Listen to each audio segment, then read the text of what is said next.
Hello friends and followers, this is episode 16, 13th of April 2017. So you heard the news that YouTube has cut on the ads, and it'll be a while before I get 10,000 views going by my channel so far after 4 months. It seems that you have to have fakes or kitty photos, videos or something like that to get a million views. But I've set up a donation page, Patreon. If you'd like to support me, you can. My channel was started as a project to learn and a bit of fun to have my say on the UFO field. But it would be nice to get paid for the time I spend making the videos, even if it's $20. I have recently lost my job, so I've got a bit more time to spend on creating videos, researching a subject and then putting them together. So a channel follower asked me to look into this story of the green kids, and so I decided to put it together and see what I could come up with and what I think it was about. Basically it's a story which we're not too sure if it's actually true or partially true or totally made up, but the story goes like this. It's a place in Suffolk called Woolpit, where apparently harvesters stumbled across these two kids next to their paddock in a wolf pit, a trench, and they pulled them out and took them home.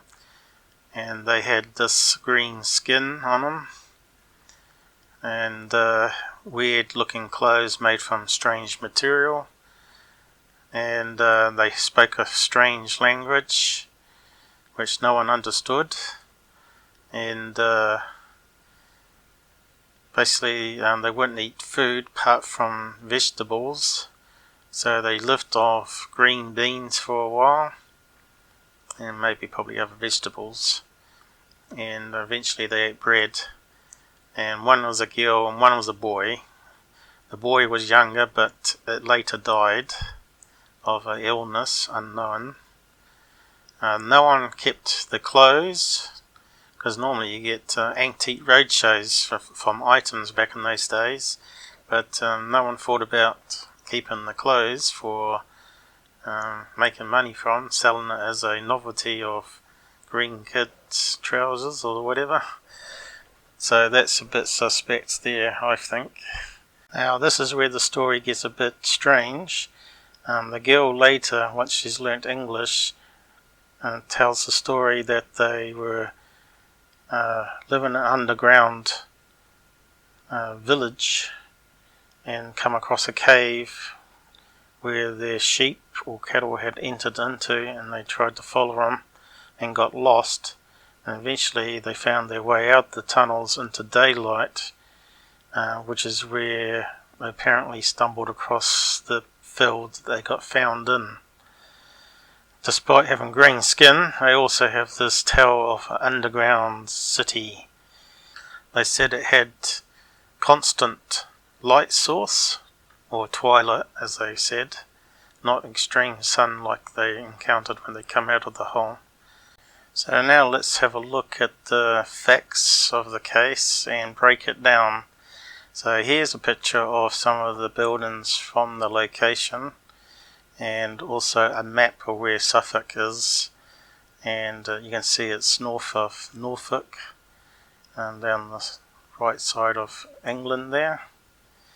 And also many people believe that it could be just folklore or folk tales, a made up story, and it's very similar to Alice in Wonderland, where she goes down a rabbit hole and finds a new world, and also some other similar stories that were probably based on this account or story.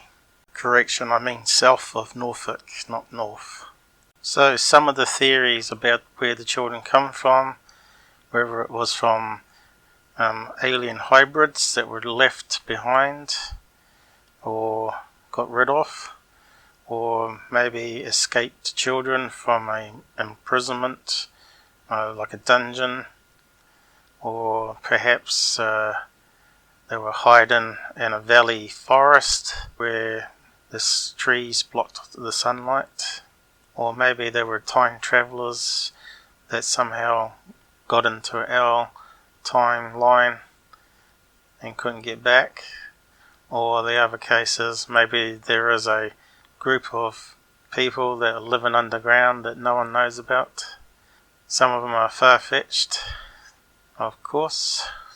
I personally think it's a folktale with some factual information, which I will go through in a minute. Okay, on to the explanations now. The official explanations is the green skin was probably produced from lack of iron in the blood, which causes a greenish yellow skin, and the strange foreign language that no one understood in England. They relate to being Flemish immigrants. Back in those days they were outcast, often their families killed and left orphan kids, but doesn't explain their story of out farming with their dad and then going into a cave. So that doesn't sort of match up. I believe maybe the skin colour is from carrots, because they obviously only ate vegetables, and probably carrots was probably an easy source of food. And of course here you can read that carotene causes the skin to go greenish yellow, not orange. So could the kids have been abductees or alien hybrids? I would doubt it very much, because if you look at the drawings done by kid abductees, and you can see they're very similar, all different kids from around the world all seem to draw the same thing. And also it's a modern phenomenon that started back in early 1960s of abductions and hybrids. So it's not documented going back that far. And the kids gave no explanations like modern day kids of small greys with big eyes and mantis insectoids and tall greys and all those other characters that you get in their abduction cases now. You can find out more about that in the episode I did on abductions, the facts. So how about time travel? I personally don't think time travel is a real thing, because it's a human unit measurement. It's not actually a physical thing that you can bend and warp and change. It's a perceived thing.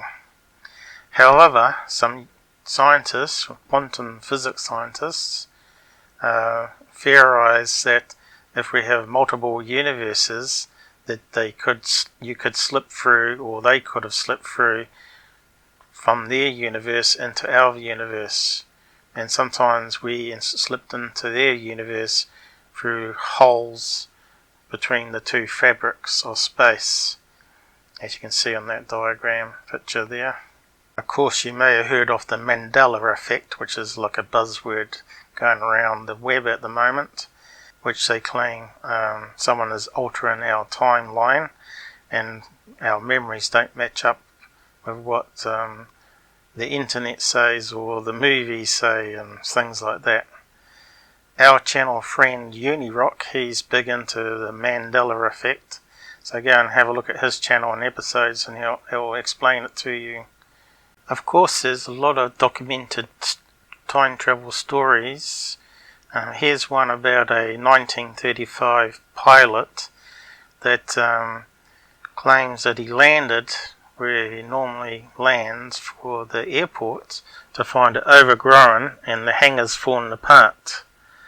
And yeah, that's World War I guess. So that's a quite an interesting story. They reckon he may have gone into the future and that area is no longer, or that airbase is no longer used. And then there's this other one about a doctor that got a story told to him by a patient who claimed that she was walking into a forest and come across people dressed funny, what looked like 17th century clothing. around a campfire, around a stone cabin. And of course the last story here, which is about men travelling along a highway. Suddenly it's empty, and then they're overtaken by a 1930s car in mint condition, and then everything sort of goes back to normal. The car vanishes and all that sort of stuff. So even those stories, paranormal, ghost stories, are all quite fascinating as well individually. You could do an episode on those type of stories as well. So what's the theory that the story of them from an underground city is actually true? Well, amazingly, there are underground cities in the world. Here's a famous one in Turkey, and also recently someone digging through a rabbit hole stumbled across an underground cavern in England. So the caverns and artificial rooms do exist from ancient times. So could there be also further down, deep underground, a functional city with a river and animals and artificial light from a source? So let's investigate that further. So how many caves are known to exist in England around Norfolk and Suffolk? Well, as you can see on the map here, there's quite a few well-known big caves, so there's possibly even more that's not been found.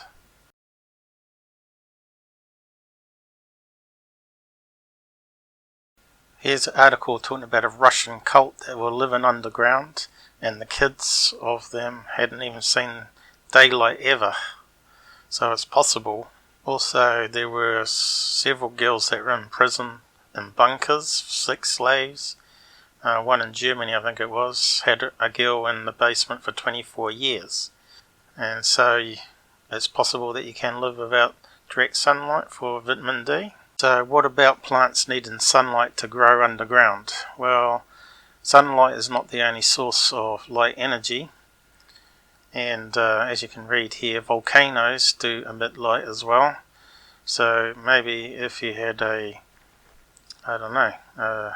stream of lava running through that gave off light, which the plants fed off, and somehow you could control the lava so it didn't overflow like a river. I suppose it's possible. Also, light could be redirected via lenses and mirrors from a underground source all the way down underground. Also, I found this article about ancient prehistoric man that lived in caves that they recently found in the same area, Norfolk. Also, they have found human footprints which they've dated to 800,000 years old. So man have been around for a while. Of course, there's this other possibility that I thought about, that maybe the kids ate some plants that gave them hallucinations. They say DMT is made naturally in the human brain, and that's what causes us perhaps to dream and also have visions. So they may have believed they were underground, and that's the story they told. Also here you can read about the Amazon jungle, where tribes were using special brews from plants, and also a list of plants here growing naturally over the world that have the similar properties that everybody seems to make drugs out of, poppy and whatnot. So yeah, that's all I could find out about the story and my facts about it all, and you can draw your own conclusions from what I have presented here. It could be time travelers, it could be folklore, it could be a true underground city. The imagination can go wild with it. So I hope you enjoyed the episode, and hit the like button on the way out. Until the next episode, stay safe everybody, and have a good weekend.